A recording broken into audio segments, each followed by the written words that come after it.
Next, we're going to move to the right nose section. First item on the list is the pitot tube. It's virtually the same as the left side, so you just want to make sure that it is clear. Number 2 is going to be the oxygen service door, seated here. Inside you can get another representation of the interior gauge, but just of the oxygen gauge itself, and you can make sure that it's in the green. And you want to make sure that the door itself is secured.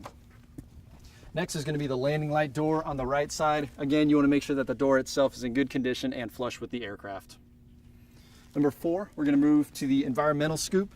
You want to make sure that this is clear, and anytime you want to use the aux-cool, you need to make sure that the cover itself is out. Number 5 is the oxygen blowout disc.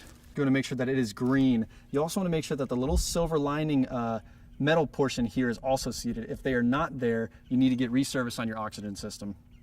Number 6 is the pitot and static drain ports. You want to make sure that these are closed and there are no fluids leaking from them as well. Number 7 is going to be the windshield wiper. Same as the left side, you want to make sure that the metal clasps are seated properly and that it is free moving so you can have good operation of it. Number 8, we're going to go to the windshield and side window. Same as the pilot side, you want to make sure that the co-pilot side windows are clear. Minor crazing is allowed, but you want to make sure that they can see out them. Number 9 is going to be the static drain port.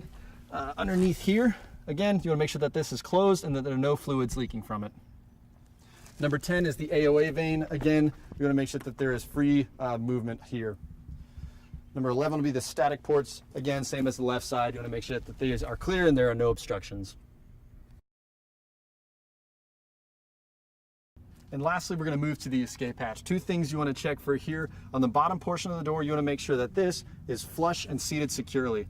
On the top portion, it can be hanging a little bit and there can be a little bit of space. So when the aircraft actually pressurizes, the hatch itself will expand and then seal properly.